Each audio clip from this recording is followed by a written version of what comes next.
दोस्तों नमस्कार। दोस्तों आज का विषय है कि कोई ऐसी जमीन जो ग्राम सभा की है और उस ग्राम सभा की जमीन पर किसी अनुसूचित जाति के व्यक्ति ने 122 4 एफ के अंतर्गत या जो इस समय राजस्व संहिता में नई धारा है उसके अंतर्गत कब्जे के आधार पर आवंटन किए जाने का एसडीएम के यहाँ या कार्यपालक मजिस्ट्रेट के यहाँ कोई वाद संस्थित किया है या मुकदमा दाखिल किया है। तो ऐसी कौन कौन सी लैंड है, बहुत सारे लोग इसमें कमेंट्स करते हैं कि साहब हमारी जगह में इस तरीके की है, क्या इसमें हमारा पट्टा हो जाएगा, क्या इस पर धारा 67 लागू होगी।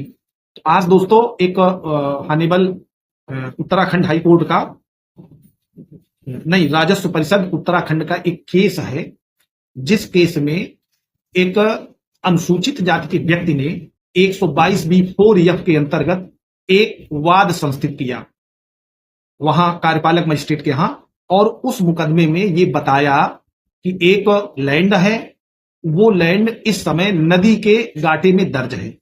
क्योंकि नदियां जो होती हैं अपना स्थान बदलती रहती हैं, जैसे आज वो नदी यहां से बह रही है, कल वो जगह खाली हो गई, या उसी नदी का है, जब बाढ़ आती तो पानी भर जाता, अभी रिक्त है।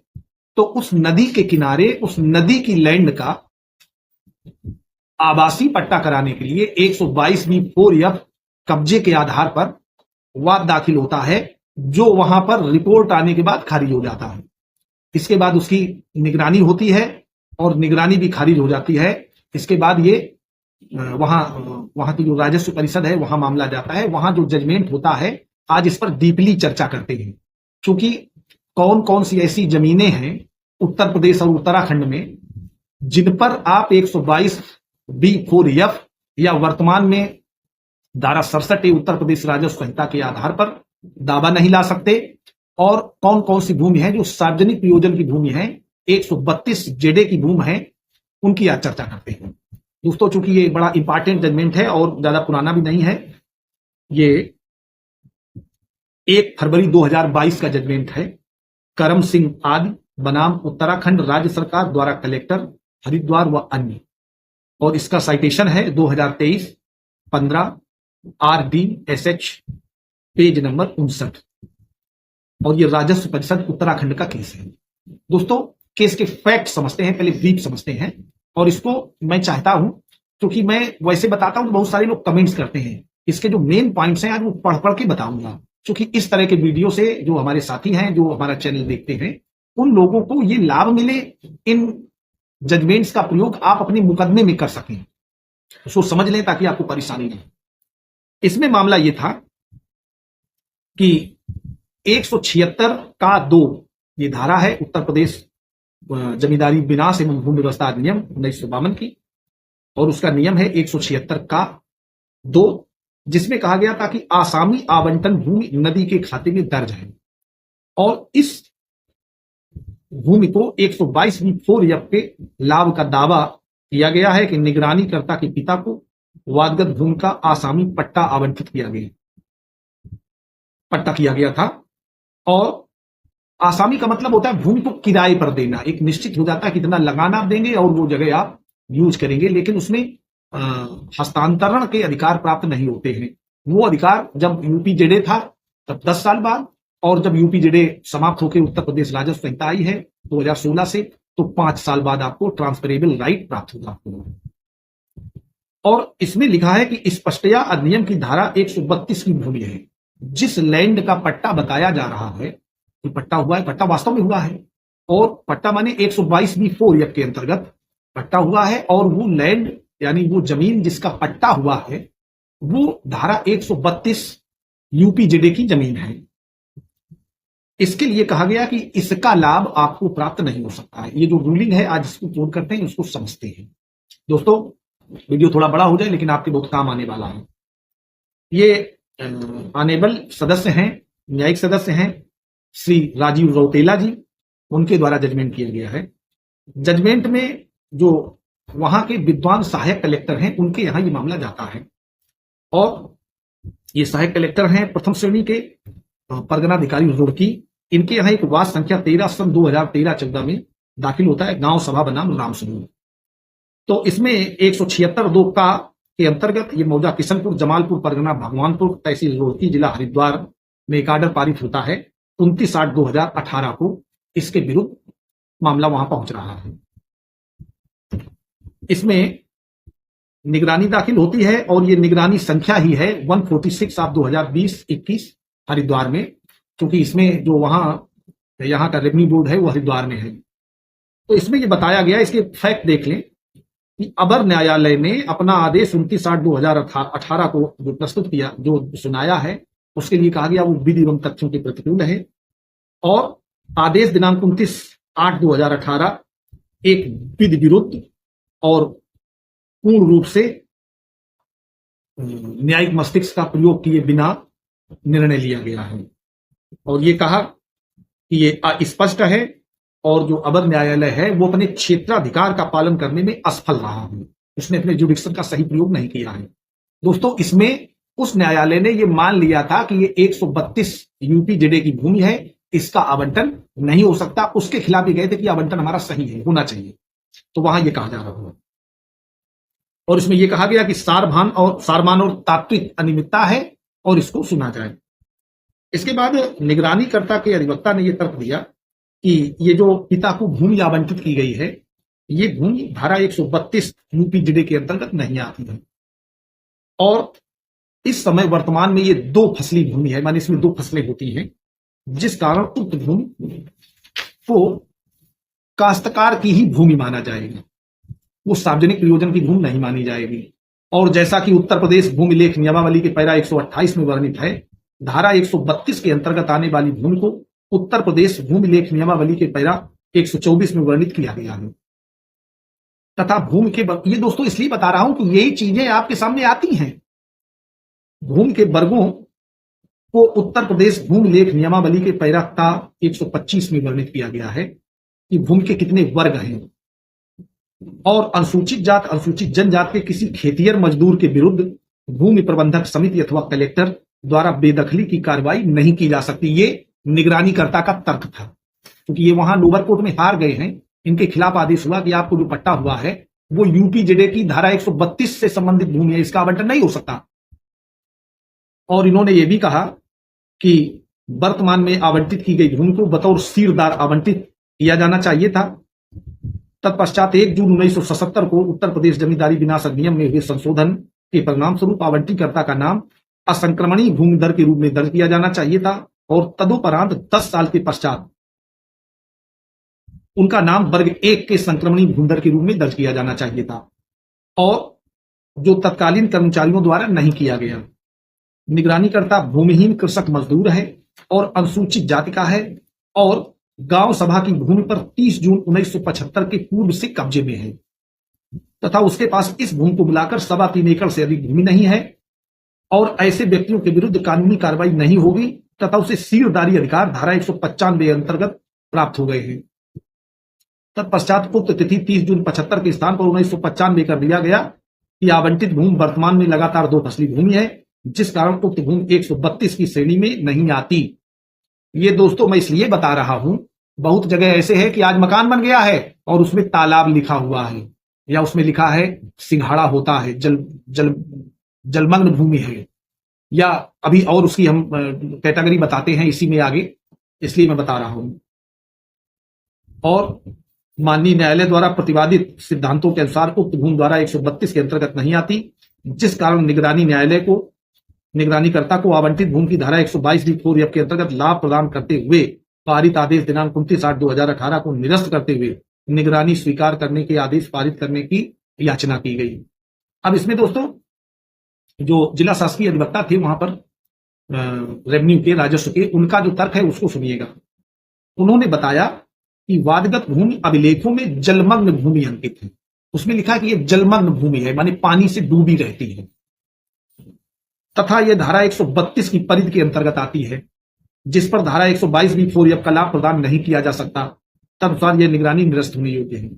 फिर निगरानीकर्ता ने अपनी निगरानी के प्रस्ताव 4 में यह स्वीकार किया है कि आवंटित भूमि जमींदारी विनाश अधिनियम की धारा 132 के अंतर्गत नहीं आती थी, किंतु कागजात माल में उक्त भूमि का अंकन नदी के खाते में दर्ज होने के कारण आवंटी गण को आसामी के रूप में प्राप्त हुई, जबकि आवंटित करते हुए आवंटी गण का नाम बतौर सीरदार दर्ज किया जाना चाहिए था।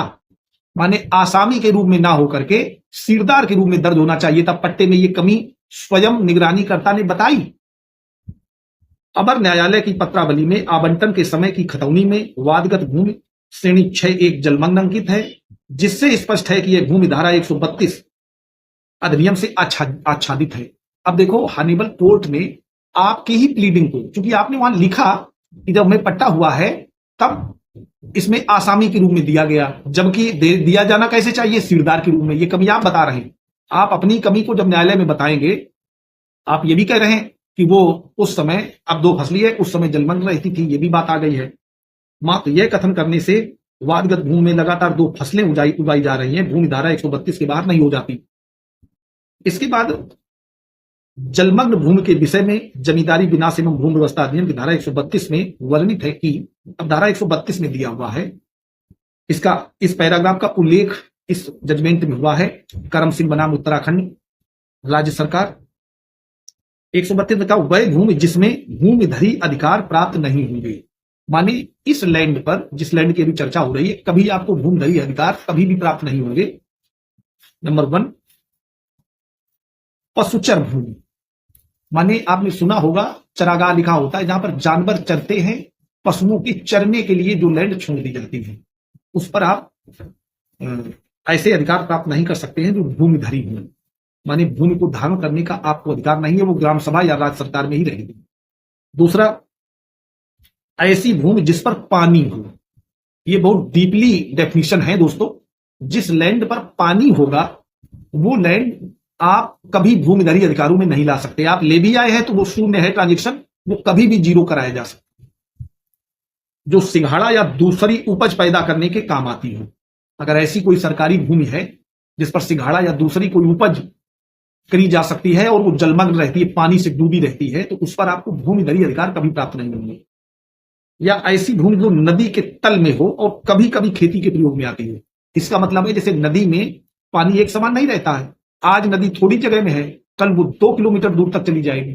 तो जो सरकारी लैंड उस नदी के किनारे है, उस पर आपको कभी भूमिधरी अधिकार प्राप्त नहीं होंगे। दोस्तों, इस बात को बहुत गौर करना, ऐसे कामों में अपना पैसा समय खराब ना करना, कभी भी आपकी वो जगह वापस चली जाएगी। दूसरा लिखा है कि भूमि लेख नियमावली का पैरा का 128 निम्न प्रकार से है। अब इसकी जो नियमावली है, उस नियमावली का वो पैरा पढ़े दे रहे हैं। उसमें लिखा है कि ऐसे व्यक्ति जिन्हें निहित होने के दिनांक पर या उसके बाद आसामियों के रूप में अधिकार दिया गया हो, जिन आसामियों को ग्राम सभा से भूमि का अधिकार मिला हो, वे भाग 1 में दिखाए जाएंगे, और जिन्हें खातेदारों से अधिकार मिला हो वो भाग 2 में लिखे जाएंगे। माने आप, अगर आपको पट्टे से कोई जमीन मिलती है तब आपका अलग विवरण होगा, अगर किसी खातेदार से आपको मिल रही है तो अलग विवरण होगा। जिन व्यक्तियों को निहित होने के दिनांक पर या उसके बाद उत्तर प्रदेश जमींदारी विनाश एवं भूमि व्यवस्था अधिनियम 1950 की धारा 13 के अनुसार निम्नलिखित भूमियों पर अधिकार मिला हो, वो खतौनी के वर्ग 3 के ऊपर घ के अंतर्गत आसामियों के रूप में अभिलिखित होंगे। दोस्तों, जब आप आसामी होते हैं तो आप किराएदार हैं, उस लैंड को आप बेच नहीं सकते हैं, माने ट्रांसफरेबल राइट आपको नहीं मिलेंगे। तो वो भूमि उस समय राज्य सरकार की ही होगी, जब तक कि आप आसामी से सीरदार या संक्रमणी भूमिधर नहीं हो जाते हैं। अगला है कि पशुचर भूमि या जलमग्न भूमि जो सिंघाड़ा या इसी प्रकार की अन्य चीजें पैदा करने व काम में लाई जाती हो, या नदी के तल की भूमि जो आकस्मिक अवसरों पर या कभी कभी खेती के काम में लाई जाती हो, इस लैंड पर भी आपको कभी भूमिधरी अधिकार प्राप्त नहीं होंगे। अब इसमें आगे आया कि निगरानीकर्ता ने कहा कि आवंटित भूमि पर 122B4F के अंतर्गत लाभ पाने के लिए निगरानीकर्ता पात्र व्यक्ति है। तब उन्होंने पात्रता का भी विवरण बता दिया। पात्रता के संबंध में दिया है कि अनुसूचित जाति या अनुसूचित आदिम जाति के किसी खेतिहर मजदूर के अध्यासन में, मानी कब्जे में, पोजीशन में, धारा 117 के अधीन गांव सभा में निहित कोई भूमि, मानी वो सरकारी जमीन हो जो गांव सभा में निहित हो, जो धारा 132 में उल्लिखित भूमि ना हो, माने जो ये 4 कैटेगरी बताई हैं, इनमें उल्लिखित वो भूमि ना हो, 13 मई 2007 के पूर्व से हो, और भूमिधर, सीरदार या आसामी के रूप में उक्त दिनांक के पूर्व या उसके द्वारा धृत किसी भूमि सहित इस प्रकार अध्यासित भूमि 1.26 हेक्टेयर से अधिक ना हो। माने अनुसूचित जाति या अनुसूचित जनजाति या अनुसूचित आदिम जाति के व्यक्ति के पास जिस जगह पर कब्जा दिखाया जा रहा है उसकी दो मुख्य शर्तें हैं। एक तो उसके व्यक्ति के पास टोटल जमीन मिलाकर के जिसका आवंटन हो रहा है 1.26 हेक्टेयर से अधिक जमीन ना हो रही हो। दूसरा, जिस जमीन का आवंटन होने जा रहा है या होगा वो जमीन उत्तर प्रदेश जमींदारी विनाश एवं भूमि व्यवस्था अधिनियम की धारा 132 में वर्णित भूमि, जिसकी अभी बताया पशुचर भूमि ना हो, जलमग्न ना हो, पानी ना भरा रहता हो या नदी की तलहटी ना हो, इनसे रिलेटेड भूमि नहीं होनी चाहिए।